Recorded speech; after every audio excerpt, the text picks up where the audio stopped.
Bharti media दे दिल दे उत्ते ते दिमाग दे उत्ते एक चीज ने कब्जा कीता होया। लगदा इदां है कि जिद्दां कि भारत नूं किसी ने अग ला दित्ती होवे और ये जिहड़ी अग है ना ये कोई बुझा नहीं पा रहा। हर एंकर दा चेहरा लाल रत्ता होया पिया, हर पैनल चीखदा फिरदा, हर स्क्रीन दे उत्ते पाकिस्तान दे खिलाफ शोर मचिया होया। भारत नूं सब तो ज्यादा तकलीफ ते चुभन हैगी है फील्ड मार्शल आसिम मुनीर तो। ऑपरेशन संदूर विच भारत ने ਜਿਹੜਾ ਕੁਝ ਸੋਚਿਆ ਸੀ, ਜਿਹੜੇ ਮਨਸੂਬੇ ਬਣਾਏ ਸੀ, ਜਿਹੜੇ ਖਾਬ ਵੇਖੇ ਸੀ, ਉਹਨਾਂ ਤੇ ਫਿਰ ਗਿਆ ਪਾਣੀ। ਭਾਰਤ ਵਾਸਤੇ ਇਹ ਸਿਰਫ ਇੱਕ ਆਪਰੇਸ਼ਨ ਦੀ ਨਾਕਾਮੀ ਨਹੀਂ ਸੀ, ਇਹ ਉਹਨਾਂ ਦੀ ਇੱਜ਼ਤ ਦਾ ਮਸਲਾ ਬਣ ਗਿਆ ਹੈ। ਔਰ ਇਹ ਨਾਕਾਮੀ ਹੋਈ ਕਿੰਦੇ ਹੱਥੋਂ? ਇਹੀ ਚੀਜ਼ ਜਿਹੜੀ ਹੈ ਨਾ ਭਾਰਤ ਨੂੰ ਸੌਣ ਨਹੀਂ ਦਿੰਦੀ, ਸਤਾਉਂਦੀ ਹੈ ਕਿ ਇਸ ਫੀਲਡ ਮਾਰਸ਼ਲ ਆਸਿਮ ਮੁਨੀਰ ਦੇ ਕਰਕੇ ਸਾਡਾ ਕੰਮ ਹੋ। ਉਹਨਾਂ ਨੂੰ ਪਤਾ ਹੈ ਇਸ ਚੀਜ਼ ਦਾ ਕਿ ਇਹ ਉਹ ਸ਼ਖਸ ਹੈ ਜਿਨੇ ਭਾਰਤ ਦੀ ਸਾਰੀ ਹਿਕਮਤ ਅਮਲੀਆਂ ਦੇ ਉੱਤੇ ਜਿਹੜਾ ਹੈ ਨਾ ਪਾਣੀ ਫੇਰ ਕੇ ਮਰਿਆ ਮੇਟ ਕੀਤਾ। ਇੰਨੀ ਸ਼ਰਮਿੰਦਗੀ ਤੋਂ ਬਾਅਦ ਭਾਰਤ ਤਾਂ ਬੰਦਾ ਹੈ ਵੈਸੇ। ਬਿਸਮਿल्लाहिर्रहमानिर्रहीम, अस्सलाम वालेकुम नाज़रीन, ਤੁਸੀਂ ਦੇਖ ਰਹੇ ਹੋ 360 ਡਿਜੀਟਲ ਪੰਜਾਬੀ ਔਰ ਮੈਂ ਹਾਂ ਤੁਹਾਡੀ ਮੇਜ਼ਬਾਨ ਸ਼ਮਾਇਲਾ ਨਿਆਜ਼। ਔਰ ਮੈਂ ਚਾਹੁੰਦੀ ਸੀ ਕਿ ਮੈਂ ਇਸ ਟੌਪਿਕ ਦੇ ਉੱਤੇ ਗੱਲ ਨਾ ਹੀ ਕਰਾਂ, ਜ਼ਿਆਦਾ ਬਿਹਤਰ ਹੈ ਵੈਸੇ, ਕਿਉਂਕਿ ਬਹੁਤ ਸਾਰੀਆਂ ਚੀਜ਼ਾਂ ਐਸੀਆਂ ਹੁੰਦੀਆਂ ਉਹਨਾਂ ਤੇ ਜ਼ਰੂਰੀ ਨਹੀਂ ਹੈ ਕਿ ਬੰਦਾ ਗੱਲ ਕਰੇ, ਲੇਕਿਨ ਖਬਰਾਂ ਇੰਨੀ ਤੇਜ਼ੀ ਨਾਲ ਫੈਲ ਰਹੀਆਂ ਨੇ, ਇਹ ਪ੍ਰੋਪੇਗੈਂਡਾ ਇੰਨੀ ਤੇਜ਼ੀ ਨਾਲ ਫੈਲ ਰਿਹਾ ਹੈ ਕਿ ਮੈਂ ਮੁਨਾਸਿਬ ਸਮਝਿਆ ਕਿ ਮੈਂ ਇਹਦੇ ਉੱਤੇ ਆਪਣਾ ਵੀ ਜਿਹੜਾ ਇਨਪੁਟ ਹੈਗਾ ਉਹ ਵੀ ਦੇਵਾਂ, ਕਿਉਂਕਿ ਭਾਰਤ ਇੱਕ ਮਖਸੂਸ ਕਿਸਮ ਦਾ ਪ੍ਰੋਪੇਗੈਂਡਾ ਕਰਦਾ ਫਿਰਦਾ ਹੈ। ਬਾਨੀਏ ਪੀਟੀਆਈ ਦੀ ਜਿਹੜੀ ਭੈਣ ਹੈਗੀ ਹੈ ਅਲੀਮਾ ਖਾਨ, ਉਹਨਾਂ ਦੇ ਬਾਰੇ 'ਚ ਇੱਕ ਬਿਆਨ ਹੈ ਜਿਹੜਾ ਬੜਾ ਸਰਕੂਲੇਟ ਕੀਤਾ ਜਾ ਰਿਹਾ ਹੈ ਭਾਰਤ ਦੇ ਵਿੱਚ। ਇਸੇ ਬਾਰੇ 'ਚ ਗੱਲਬਾਤ ਕਰਾਂਗੇ ਔਰ ਵਲੌਗ ਸ਼ੁਰੂ ਕਰਦੇ। ਜਿਵੇਂ ਕਿ ਮੈਂ ਤੁਹਾਨੂੰ ਵਲੌਗ ਦੇ ਵਿੱਚ ਹੀ ਆਖਿਆ ਹੈ ਕਿ ਪਿਛਲੇ ਕੁਝ ਦਿਨਾਂ ਤੋਂ ਭਾਰਤੀ ਮੀਡੀਆ ਦੇ ਦਿਲ ਦੇ ਉੱਤੇ ਤੇ ਦਿਮਾਗ ਦੇ ਉੱਤੇ ਇੱਕ ਚੀਜ਼ ਨੇ ਕਬਜ਼ਾ ਕੀਤਾ ਹੋਇਆ। ਉਹ ਇੱਕ ਐਸਾ ਬਿਆਨੀਆ ਹੈ, ਉਹ ਇੱਕ ਐਸਾ ਮਖਸੂਸ ਕਿਸਮ ਦਾ ਪ੍ਰੋਪੇਗੈਂਡਾ ਹੈ ਜਿਹਨੂੰ ਬਾਰ-ਬਾਰ ਦੁਹਰਾਇਆ ਜਾ ਰਿਹਾ ਹੈ। ਲੱਗਦਾ ਇਦਾਂ ਹੈ ਕਿ ਜਿੱਦਾਂ ਕਿ ਭਾਰਤ ਨੂੰ ਕਿਸੇ ਨੇ ਅੱਗ ਲਾ ਦਿੱਤੀ ਹੋਵੇ ਔਰ ਇਹ ਜਿਹੜੀ ਅੱਗ ਹੈ ਨਾ ਇਹ ਕੋਈ ਬੁਝਾ ਨਹੀਂ ਪਾ ਰਿਹਾ।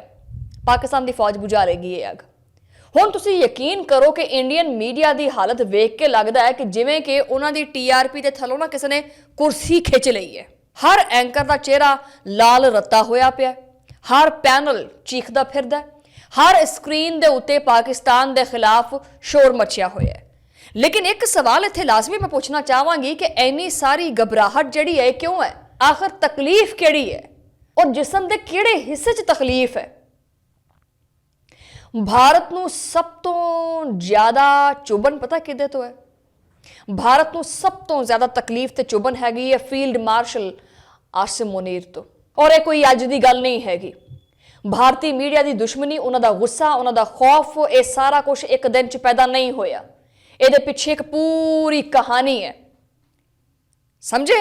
ਇਹਦੇ ਪਿੱਛੇ ਪੂਰਾ ਇੱਕ ਸਮਝ ਲਓ ਕਿ ਦਰਵਾਜ਼ਾ, ਇੱਕ ਬਾਬ ਹੈ ਪੂਰਾ ਦਾ ਪੂਰਾ। ਉਹ ਕਿਹੜਾ ਹੋ ਸਕਦਾ ਹੈ? ਆਪਰੇਸ਼ਨ ਸਿੰਦੂਰ।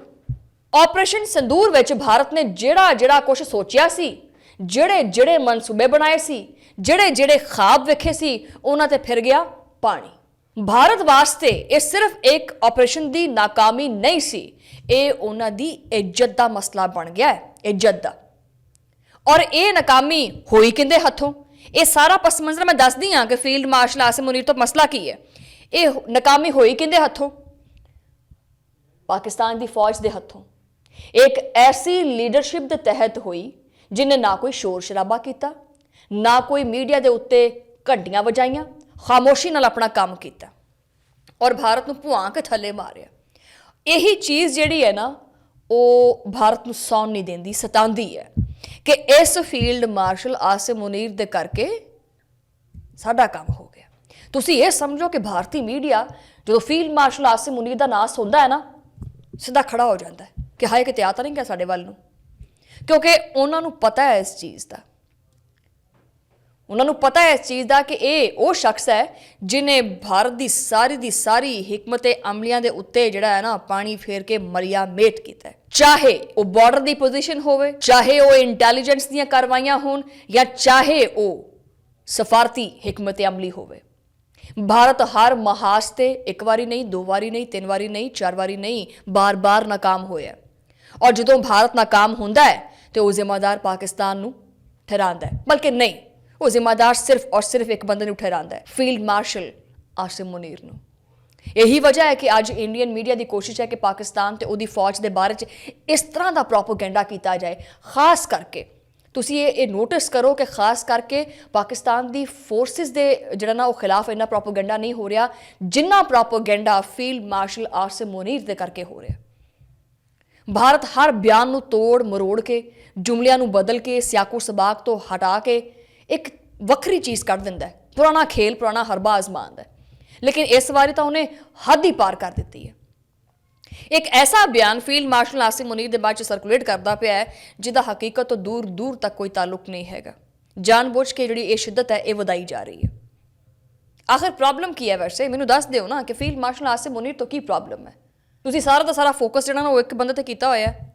ਪੜ੍ਹਨੇ ਜੋ ਪਾਇਆ ਹੋਇਆ ਨਾ ਫੀਲਡ ਮਾਰਸ਼ਲ ਆਸਿਮ ਮੁਨੀਰ ਨੇ, ਭਾਰਤ ਦੇ ਨਿਊਜ਼ ਰੂਮਸ ਦੇ ਵਿੱਚ ਇਸ ਟਾਈਮ ਵੀ ਇਹ ਮਾਹੌਲ ਹੈ ਔਰ ਇੱਕ ਚੀਜ਼ ਭਰੀ ਪਈ ਹੋਈ ਹੈ। ਉਹ ਕੀ ਹੈ? ਥੈਲੇ ਪਏ ਨੇ ਉੱਥੇ ਬੋਖਲਾਹਟ ਦੇ, ਬੋਰੀਆਂ ਪਈਆਂ ਡਰ ਦੀਆਂ। ਭਾਰਤ ਦੇ ਹਰ ਜਗ੍ਹਾ ਦੇ ਵਿੱਚ ਬੋਰੀਆਂ ਪਈਆਂ ਨੇ ਕਿਉਂਕਿ ਦੁਨੀਆ ਅੱਜ ਭਾਰਤ ਨੂੰ ਜਿਹੜਾ ਨਾ ਜਿਸ ਨਜ਼ਰ ਨਾਲ ਦੇਖਦੀ ਹੈ ਨਾ, ਇਹਦਾ ਬੰਦ ਹੈ। ਵੈਸੇ ਇੰਨੀ ਸ਼ਰਮਿੰਦਗੀ ਤੋਂ ਬਾਅਦ ਭਾਰਤ ਤਾਂ ਬੰਦ ਹੈ। ਵੈਸੇ ਦੁਨੀਆ ਇਹ ਸਵਾਲ ਪੁੱਛਦੀ ਪਈ ਹੈ ਕਿ ਆਖਿਰ ਜਿਹੜੇ ਇਹ ਝਗੜੇ ਨੇ, ਹਰ ਸਕੈਂਡਲ ਜਿਹੜਾ ਹੈ, ਹਰ ਪ੍ਰੋਪੇਗੈਂਡਾ ਜਿਹੜਾ ਨਜ਼ਰ ਆ ਰਿਹਾ ਹੈ, ਇਹਦੇ ਪਿੱਛੇ ਭਾਰਤ ਹੀ ਕਿਉਂ ਹੈ? ਦੱਸੋ ਨਾ। ਦੁਨੀਆ ਪੁੱਛਦੀ ਪਈ ਹੈ ਕਿ ਡੀਪ ਫੇਕਸ ਇਹ ਕੌਣ ਬਣਾਉਂਦਾ ਪਿਆ? ਇਹਦਾ ਫਾਇਦਾ ਕਿਹਨੂੰ ਹੁੰਦਾ ਪਿਆ? ਦੱਸੋ। ਕੌਣ ਚਾਹੁੰਦਾ ਹੈ ਕਿ ਖਿੱਤੇ ਦੇ ਵਿੱਚ ਗਲਤ ਫਹਿਮੀਆਂ ਵਧਣ? ਕੌਣ ਚਾਹੁੰਦਾ ਹੈ? ਕੌਣ ਇਹ ਚੀਜ਼ ਚਾਹੁੰਦਾ ਹੈ ਕਿ ਹਰ ਵਾਰੀ ਦੁਨੀਆ ਪਾਕਿਸਤਾਨ ਦੇ ਉੱਤੇ ਉਂਗਲੀ ਚੱਕੇ? ਇਹ ਉਂਗਲੀ ਤੋੜ ਦਿਆਂਗੇ ਅਸੀਂ। ਪੂਰੀ ਦੁਨੀਆ ਦੇ ਵਿੱਚ ਪਾਕਿਸਤਾਨ ਦੇ ਉੱਤੇ ਕੋਈ ਉਂਗਲੀ ਚੱਕ ਨਹੀਂ ਸਕਦਾ। ਔਰ ਦਿਲਚਸਪ ਗੱਲ ਇੱਥੇ ਇਹ ਹੈ ਕਿ ਭਾਰਤ ਇਹ ਸਾਰਾ ਕੁਛ ਕਰਦੇ ਹੋਏ ਵੀ ਆਪਣਾ ਹੀ ਨੁਕਸਾਨ ਕੀਤੀ ਜਾਂਦਾ ਹੈ। ਦੁਨੀਆ ਭਾਰਤ ਦੇ ਮੀਡੀਆ ਨੂੰ ਸੰਜੀਦਗੀ ਨਾਲ ਨਹੀਂ ਲੈਂਦੀ। ਹੁਣ ਤਾਂ ਮੀਡੀਆ ਦੀ ਗੱਲ ਛੱਡੋ, ਭਾਰਤੀ ਖੁਦ ਆਪਣੇ ਆਪ ਨੂੰ ਸੰਜੀਦਾ ਨਹੀਂ ਲੈਂਦੇ। ਬੈਨ ਅਲ-ਅਕਵਾਮੀ ਤਾਂ ਲੈਵਲ ਤੇ ਛੱਡੋ ਨਾ, ਵੀ ਉਹਨਾਂ ਨੇ ਸੰਜੀਦਾ ਕੀ ਲੈਣਾ ਇਹਨੂੰ, ਨਾ 3 ਚੋਂ ਨਾ 13 ਤੋਂ। ਕੀ ਮਤਲਬ? ਇਸ ਪ੍ਰੋਪੇਗੈਂਡੇ ਨਾਲ, ਇਹਨਾਂ ਫੇਕ ਨਿਊਜ਼ਾਂ ਨਾਲ ਕੱਖ ਨਹੀਂ ਲੱਭਣ ਵਾਲਾ, ਕੱਖ ਨਹੀਂ ਹੋਇਆ। ਸਿਰਫ ਔਰ ਸਿਰਫ ਇੰਡੀਆ ਨਫ਼ਰਤ ਦਾ ਕਾਰੋਬਾਰ ਕਰਦਾ ਹੈ, ਬਲਕਿ ਨਫ਼ਰਤ ਦਾ ਕਾਰੋਬਾਰ ਵੀ ਨਹੀਂ ਕਰਦਾ ਹੈਗਾ। ਹੁਣ ਆਨੇ ਆਪਾਂ ਪਾਕਿਸਤਾਨ ਦੀ ਕਿਆਦਤ ਦੇ ਉੱਤੇ, ਪਾਕਿਸਤਾਨ ਦੀ ਫੌਜ ਦੇ ਬਾਰੇ 'ਚ ਗੱਲ ਕਰਦੇ ਹਾਂ। ਇੱਥੇ ਇੱਕ ਇੱਕ ਬੰਦਾ ਪਾਕਿਸਤਾਨ ਦੀ ਆਵਾਮ ਦਾ ਨਾ ਪਾਕ ਫੌਜ ਦੇ ਨਾਲ ਖੜਾ ਹੈ। ਇਹ ਜਿੰਨਾ ਮਰਜ਼ੀ ਤੁਸੀਂ ਪ੍ਰੋਪੇਗੈਂਡਾ ਕਰ ਲਓ, ਜੋ ਮਰਜ਼ੀ ਕਰ ਲਓ, ਮੈਂ ਬਾਰ-ਬਾਰ ਚੀਜ਼ ਕਰਨੀ ਹੁੰਦੀ ਆ ਕਿ ਜੋ ਮਰਜ਼ੀ ਲੱਖ ਸਹੀ, ਪਾਕਿਸਤਾਨ ਦੀ ਫੌਜ ਇੱਕ ਮਹਿਬੂਬ ਇਦਾਰੇ ਦੀ ਮਾਨਦ ਹੈ। ਇਹ ਸਾਡਾ ਮਹਿਬੂਬ ਇਦਾਰਾ ਹੈ। ਮਹਿਬੂਬ ਨਾਲ ਲੱਗ ਗਿਲੇ ਸ਼ਿਕਵੇ ਸਹੀ, ਲੇਕਿਨ ਮੁਹੱਬਤ ਕਰਨਾ ਮਹਿਬੂਬ ਤੋਂ ਬੰਦ ਨਹੀਂ ਕਰ ਸਕਦੇ, ਨਾ ਛੱਡ ਸਕਦੇ ਆ। ਔਰ ਤੁਹਾਡੇ ਪ੍ਰੋਪੇਗੈਂਡੇ ਨਾਲ ਪਾਕਿਸਤਾਨ ਦੀ ਆਵਾਮ ਵਿੱਚ ਜਾਂ ਕਿਸੇ ਵੀ ਕਿਸਮ ਦਾ ਕੋਈ ਇੰਤਸ਼ਾਰ ਨਹੀਂ ਫੈਲਣ ਵਾਲਾ। ਤੁਸੀਂ ਇਹਦੇ ਵਿੱਚ ਕਾਮਯਾਬ ਨਹੀਂ ਹੋਗੇ। ਪਾਕਿਸਤਾਨ ਦੀ ਫੌਜ ਜਿਹੜੀ ਹੈ ਉਹ ਆਪਣੇ ਵਤਨ ਦੇ ਦਫਾ ਵਾਸਤੇ ਹਮਾ ਵਕਤ ਤਿਆਰ ਰਹਿੰਦੀ ਹੈ। ਤੁਹਾਡੀ ਫੌਜ ਜ਼ਲੀਲ ਖੁਆਰ ਹੁੰਦੀ ਹੈ, ਜਿਵੇਂ ਕਿ ਹੋਈ ਹੈ। ਤੁਸੀਂ ਪ੍ਰੋਪੇਗੈਂਡੇ ਬੰਦ ਕਰੋਗੇ ਤਾਂ ਉਹਨਾਂ ਨੂੰ ਕੁਝ ਸਿਖਾਓਗੇ ਨਾ। ਵੈਸੇ ਮੈਂ ਪਹਿਲੇ ਵੀ ਚੀਜ਼ ਕਹੀ ਸੀ ਕਿ ਭਾਰਤ ਦੀ ਟੈਕਨੋਲੋਜੀ ਦੇ ਵਿੱਚ ਜਾਂ ਭਾਰਤ ਦੇ ਜਹਾਜ਼ਾਂ ਦੇ ਵਿੱਚ ਇੰਨਾ ਪ੍ਰੋਬਲਮ ਨਹੀਂ ਹੈਗਾ। ਪ੍ਰੋਬਲਮ ਹੈਗਾ ਕਿ ਇਹਨਾਂ ਨੂੰ ਪਤਾ ਨਹੀਂ ਹੈਗਾ ਕਿਸੇ ਵੀ ਚੀਜ਼ ਦਾ। ਇਸ ਵਾਸਤੇ ਭਾਰਤ ਮੁਸਲਸਲ ਇਹ ਕੋਸ਼ਿਸ਼ ਕਰਦਾ ਰਹਿੰਦਾ ਕਿ ਪਾਕਿਸਤਾਨ ਦੀ ਫੌਜ ਦੇ ਉੱਤੇ ਸਵਾਲ ਚੁੱਕੀਏ ਤੇ ਝੂਠ ਜਿਹੜਾ ਨਾ ਉਹ ਬੋਲੀਏ, ਇਹਨਾਂ ਦੇ ਖਿਲਾਫ ਬਿਆਨੀਏ ਜਿਹੜੇ ਨਾ ਉਹਨਾਂ ਦੇ ਖਿਲਾਫ ਐਸੇ ਐਸੇ ਬਣਾਈਏ ਤਾਂ ਕਿ ਦੁਨੀਆ ਨੂੰ ਇਹ ਚੀਜ਼ ਬਾਵਰ ਕਰਾਈ ਜਾਏ ਕਿ ਪਾਕਿਸਤਾਨ ਇੱਕ ਗੈਰ ਜ਼ਿੰਮੇਦਾਰ ਮੁਲਕ ਹੈ। ਲੇਕਿਨ ਦੁਨੀਆ ਨਾ ਇੰਨੀ ਵੀ ਚੂਚੀ ਨਹੀਂ ਹੈਗੀ, ਇੰਨੀ ਵੀ ਮਾਸੂਮ ਨਹੀਂ ਹੈਗੀ। ਠੀਕ ਹੈ, ਖਾਸ ਕਰਕੇ ਅੱਜ ਦੇ ਦੌਰ ਦੇ ਵਿੱਚ ਜਿੱਥੇ ਡੀਪ ਫੇਕ ਟੈਕਨੋਲੋਜੀ ਇੱਕ ਨਵਾਂ ਹਥਿਆਰ ਬਣ ਚੁੱਕੀ ਹੈ। ਸਮਝੇ? ਨਹੀਂ ਤੂੰ ਸਮਝਾ ਨਹੀਂ। ਇਹ ਹਥਿਆਰ ਪਾਕਿਸਤਾਨ ਦੇ ਖਿਲਾਫ ਇਸਤੇਮਾਲ ਹੁੰਦਾ ਪਿਆ ਹੈ ਔਰ ਭਾਰਤ ਇਹ ਮੁਲਕ ਹੈ ਜਿਹੜਾ ਕਿ ਇਸ ਹਥਿਆਰ ਨੂੰ ਸਭ ਤੋਂ ਜ਼ਿਆਦਾ ਸ਼ਿੱਦਤ ਨਾਲ ਇਸਤੇਮਾਲ ਕਰਦਾ ਪਿਆ। ਤੂੰ ਲਾਲਾ ਵੈਸੇ ਜਿੰਨੀਆਂ ਦੌੜਾਂ ਲਾਣੀਆਂ ਨੇ, ਲਾਲਾ ਵੈਸੇ ਮਾਰ ਲਓ, ਜਿੰਨੀਆਂ ਚੀਕਾਂ ਕੁੱਕਾਂ ਮਾਰਨੀਆਂ ਨੇ, ਕੱਖ ਨਹੀਂ ਮਿਲਣਾ ਤੁਹਾਨੂੰ। ਪਾਕਿਸਤਾਨ ਦੀ ਕੌਮ ਜਿਹੜੀ ਹੈ ਨਾ ਤੁਹਾਡੀ ਕਿਸੇ ਇੱਕ ਵੀ ਗੱਲ ਨੂੰ ਸੰਜੀਦਗੀ ਨਾਲ ਨਹੀਂ ਲੈਂਦੀ ਹੈਗੀ। ਉਹਨੂੰ ਪਤਾ ਕਿ ਕੋਈ ਵੀ ਵੀਡੀਓ ਜਾਂ ਕੋਈ ਵੀ ਸਟੇਟਮੈਂਟ ਜਿਹੜੀ ਹੈਗੀ ਹੈ ਜਾਂ ਕੋਈ ਵੀ ਸੈਂਸੇਸ਼ਨਲ ਜਿਹੜੀ ਹੈਡਲਾਈਨ ਹੈ ਉਹਦੇ ਵਿੱਚ ਕਿਸੇ ਵੀ ਕਿਸਮ ਦੀ ਕੋਈ ਸਦਾਕਤ ਨਹੀਂ ਹੈਗੀ, ਉਹਦੇ ਵਿੱਚ ਕਿਸੇ ਵੀ ਕਿਸਮ ਦਾ ਕੋਈ ਸੱਚ ਨਹੀਂ ਹੈਗਾ। ਸੋ ਮੈਂ ਬਾਰ-ਬਾਰ ਕਹਿੰਦੀ ਪਈ ਹਾਂ ਕਿ ਤੁਹਾਨੂੰ ਚੀਕਾ ਕੁੱਕਾ ਮਾਰਨ ਦਾ ਕੋਈ ਫਾਇਦਾ ਨਹੀਂ ਹੋਣਾ। ਆਪਣੇ ਅੰਦਰ ਆਪਣੇ ਗਿਰਬਾਨ 'ਚ ਝਾਂਕ ਕੇ ਵੇਖ ਲਓ। ਠੀਕ ਹੈ, ਤੁਹਾਡਾ ਮੁਲਾਕਾਤ ਹੋਏਗੀ ਅਗਲੇ ਵੀਲੌਗ ਦੇ ਵਿੱਚ। ਉਦੋਂ ਲਈ ਅੱਲਾ ਨੇ ਕੇ ਬਾਨ।